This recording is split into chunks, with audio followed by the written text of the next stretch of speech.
जय मां महाकाली भाग 3 महाकाली साधना। दोस्तों, आपने पहला पार्ट नहीं देखा है तो जरूर देखिए, तभी आपको समझ आएगा। वह सुषुम्ना के माध्यम से शरीर को जीवंत करती है। ये वह है जो मेरु पर्वत से ब्रह्मांड को मजबूत और चमक देती है। शक्ति दर्शन में शिव सर्वोच्च ब्रह्म है। वह सर्वव्यापी है और इस अर्थ में वह वास्तविक व्यवस्था में अवैयक्तिक, अचल और निष्क्रिय है। लेकिन दूसरी ओर शक्ति सर्वव्यापी ब्रह्म के केंद्र में रहकर ब्रह्मांडीय सृजन का कारण बनती है। वह पाकसा शक्ति का प्रतीक है। वह ब्रह्मांड के निर्माण में गुप्त शक्ति है।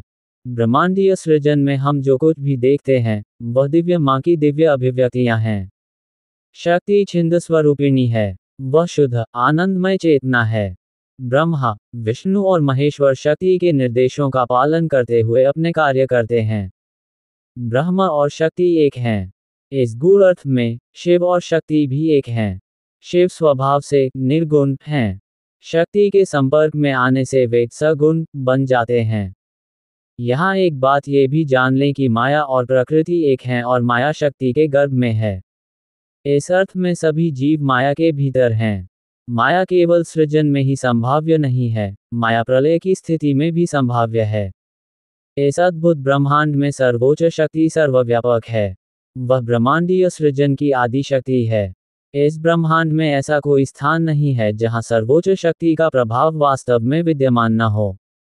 दिव्य मां के रूप में सर्वोच्च शक्ति की पूजा मुख्य रूप से 3 गूढ़ रूपों में की जाती है, अर्थात महाकाली, महालक्ष्मी और महासरस्वती।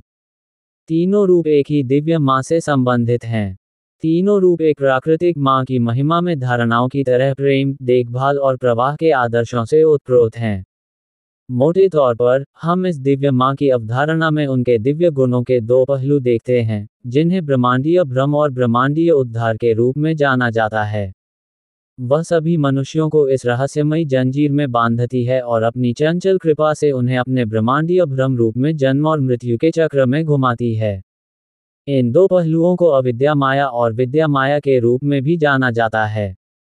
जब हम ब्रह्मांडीय सृष्टि के सर्वोच्च ज्ञान का विरोध करते हैं तो हम अविद्या माया के प्रभाव में रहते हैं।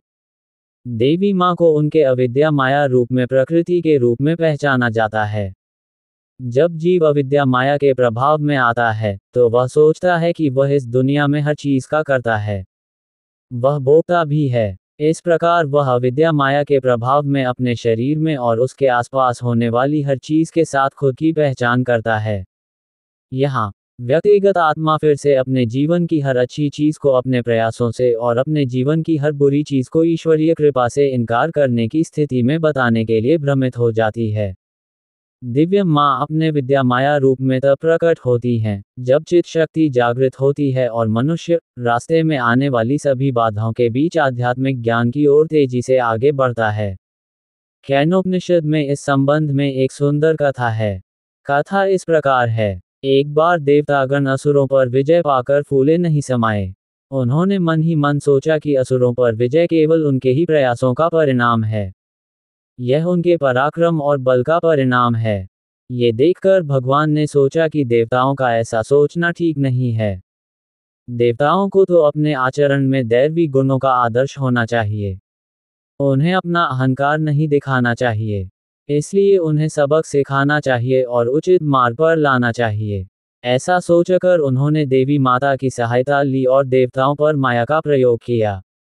यहाँ एक बात जान लें कि देवता भी माया से मुक्त नहीं हैं। भगवान यक्ष के रूप में प्रकट हुए, जो उनकी अतिमानसिक शक्ति से युक्त एक विशाल रूप था, जिसका आदि और अंत देवताओं को दिखाई नहीं देता था। देवता इस विशाल रूप की पहचान करना चाहते थे। सबसे पहले उन्होंने अग्नि को अपना दूत बनाकर भेजा। अग्नि यक्ष के पास आए। आज का भाग यहीं पर खत्म होता है। अच्छा लगा तो वीडियो को लाइक, शेयर, चैनल को सब्सक्राइब कर दीजिए। धन्यवाद वीडियो देखने के लिए।